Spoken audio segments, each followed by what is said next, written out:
En la ciudad en la que vivo no hay plazas comerciales, tampoco cines ni ningún atractivo turístico, aún así el ser taxista es uno de los mejores trabajos de por aquí.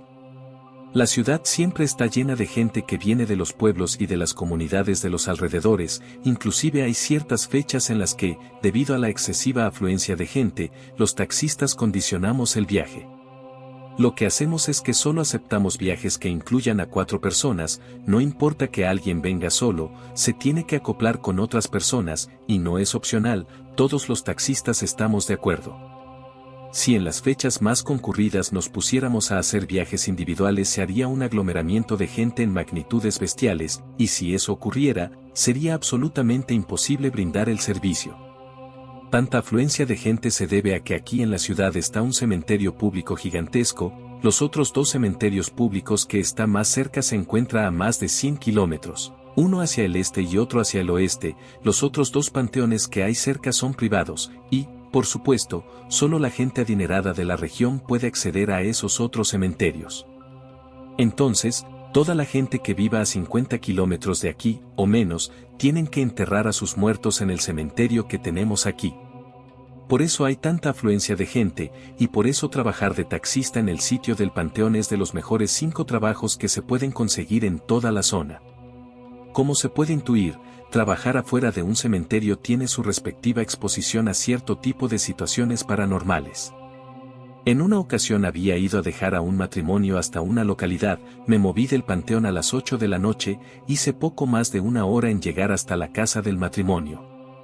A las 9:15, ya habíamos llegado a su casa, ellos me invitaron a pasar para comerme un taco, toda la gente estaba consciente de que nosotros, los taxistas, debido a tanta carga de trabajo no teníamos tiempo ni para comer. Les acepté el taco, porque lo único que traía en el estómago era un bolillo con jalapeño que me había comido a las 4 de la tarde. Para las 10 ya estaba conduciendo de regreso, a medio camino una familia que parecía estar muy alterada, me hicieron la parada. Me detuve, subieron rápido y me pidieron que me arrancara de inmediato, a mí no me gustó el ambiente que se sentía, entonces les pregunté qué estaba pasando, pero de pronto antes de que me contestaran, un pajarraco monstruoso salió de entre los árboles. Yo pude ver al ave porque volteé por el escándalo que estaba haciendo, era de color gris claro y sus alas eran enormes, parecía una criatura huesuda. Yo pisé el acelerador a fondo, el pajarraco trataba de alcanzarnos, se abalanzaba sobre nosotros, de un picotazo arrancó uno de los espejos laterales. El ave iba gritando mientras nos perseguía, el sonido que hacía era horripilante, era una mezcla de un ladrido con el ruido que hacen las ratas, algo muy extraño.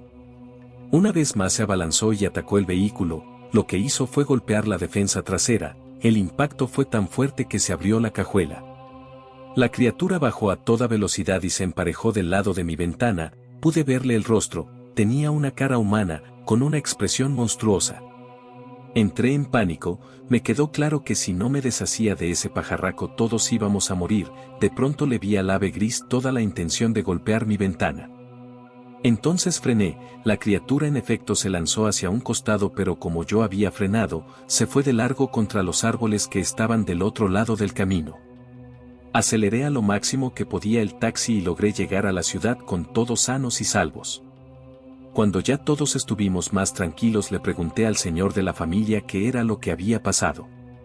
Él me explicó que ellos iban en su auto, por el camino que está del otro lado de los árboles, de pronto una bruja empezó a perseguirlos, no se detuvieron y la bruja los rebasó y se paró frente al auto. Todo fue tan repentino que no les dio tiempo de frenar y le pasaron por encima a la bruja, pero el auto ya no encendió después del impacto. Lo peor fue que la bruja, aunque quedó mal herida no murió, debido a eso ellos cruzaron los árboles para llegar al camino en donde yo los encontré. No volví a hacer viajes en la noche por ese rumbo. Pasaron unos 4 años, entonces me ocurrió otro incidente, yo estaba estacionado afuera del panteón, serían como las 8 de la mañana, aún no empezaba el movimiento fuerte en el trabajo. Entonces un niño se acercó a mi taxi, me pidió que lo llevara a su casa, que no tenía dinero pero que sus padres me pagarían al llegar a su casa. Era la primera vez que un niño completamente solo me pedía un viaje, no estaba muy convencido pero tampoco me parecía correcto dejar al niño ahí solo. Acepté llevarlo. El niño no sabía la dirección precisa de su casa, pero sí me explicó bien cómo llegar. En el trayecto le pregunté cómo era que había llegado tan lejos. El infante me explicó que se había salido de su casa porque vio a un gato y quiso alcanzarlo. Pero por más que corría para agarrar al gato, el animal seguía corriendo. Así se fue hasta que el gato cruzó una calle y el niño ya no pudo alcanzarlo. Cuando menos lo acordó ya estaba en el panteón.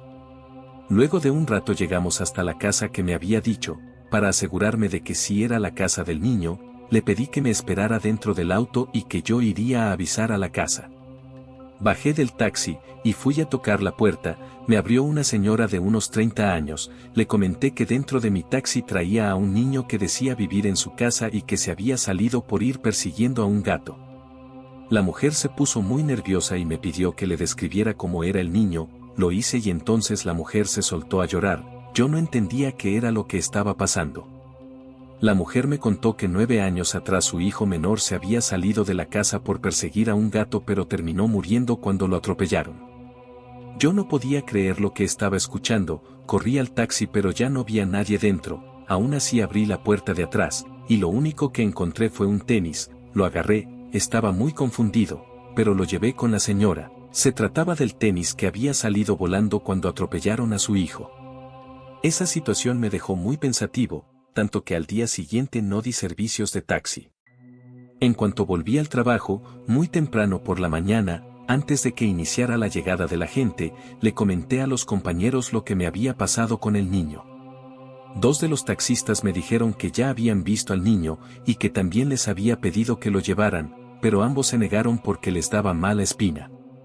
Uno de los compañeros dijo que lo que yo había hecho era ayudar al espíritu de ese niño para completar su ciclo aquí en el mundo de los vivos, y que, al yo haberlo llevado a casa, el niño por fin podría partir al mundo de los muertos.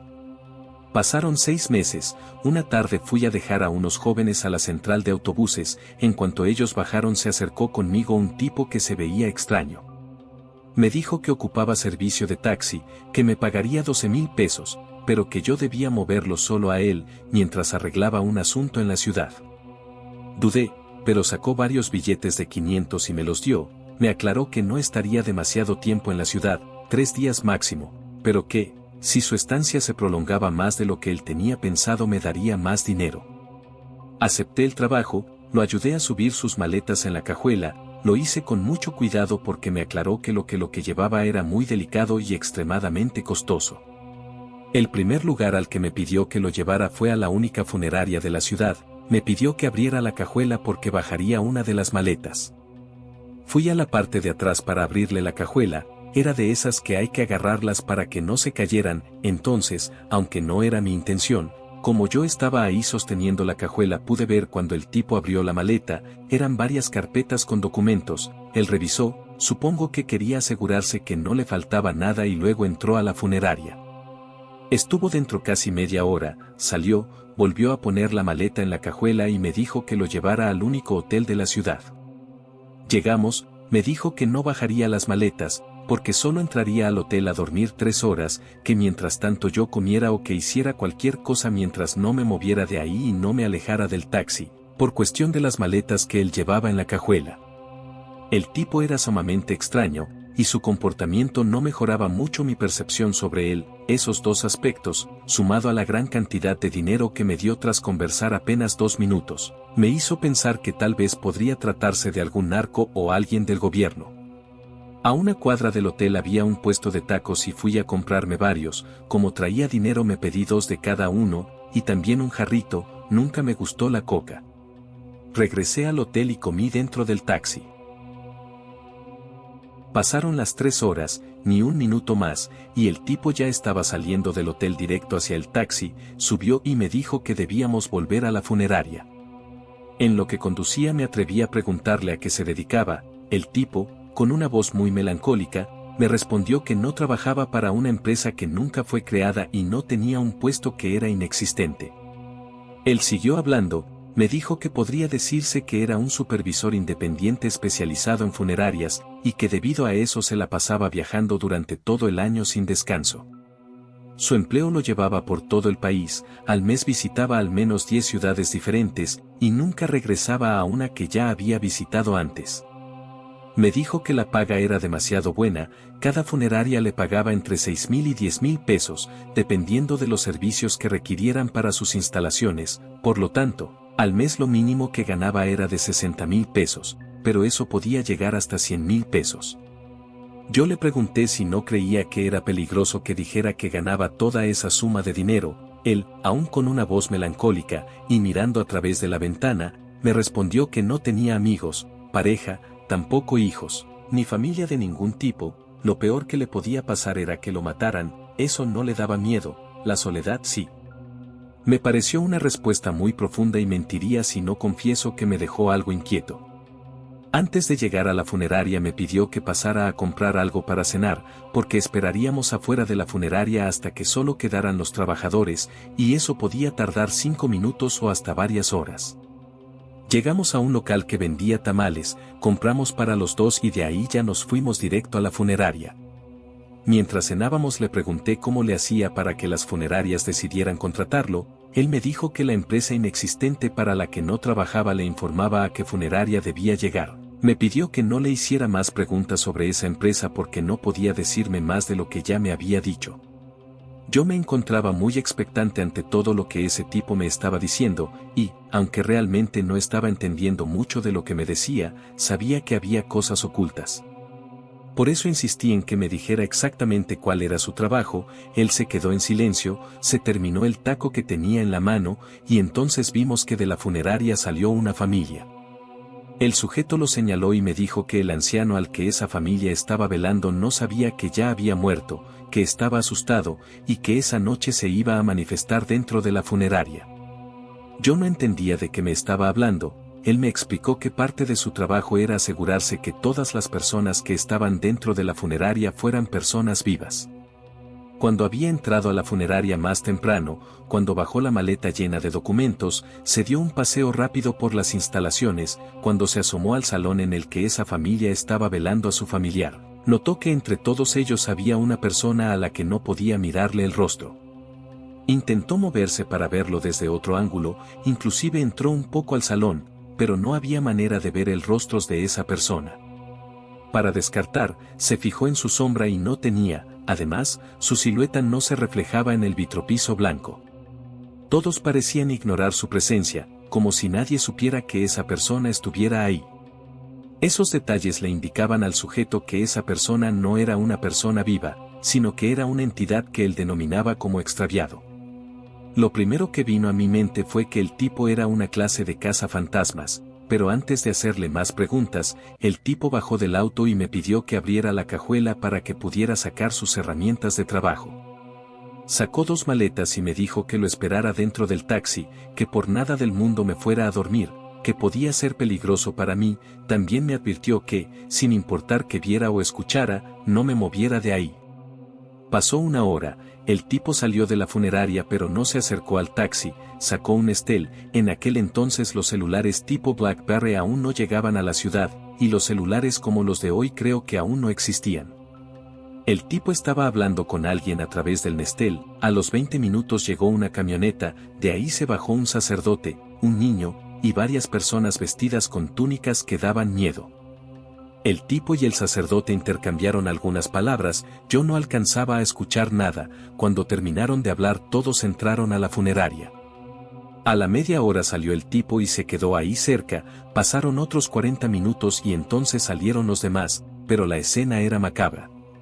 Al frente venía el sacerdote, detrás de él venían las personas de las túnicas y traían cargando al niño, que, desde donde yo estaba, se alcanzaba a notar que ya estaba muerto. Mientras el sacerdote y el tipo hablaban, los encapuchados subieron el cadáver del niño en la cajuela de la camioneta. Luego el tipo regresó al taxi. Yo estaba asustado por lo que acababa de mirar. Él me dijo que siguiera a la camioneta de cerca, que ellos ya sabían que los íbamos a seguir. Yo no dije nada, tenía un nudo en la garganta, simplemente hice lo que el sujeto me ordenó. La camioneta salió de la ciudad y se adentró en una comunidad a la que yo ya había ido antes, pero pocas veces. Entramos hasta el patio de la pequeña capilla que estaba en la comunidad.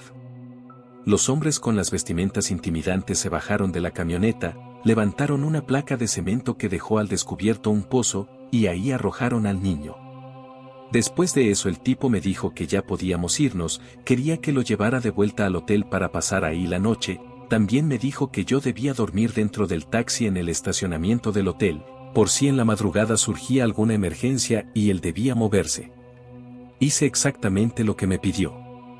La madrugada avanzó, iban a ser las 4 de la mañana y yo todavía no lograba cerrar los ojos, estaba muy perturbado por lo que acababa de presenciar, pensé seriamente en irme, pero no lo hice porque yo necesitaba respuestas, no podía quedarme sin saber qué demonios era exactamente lo que estaba sucediendo.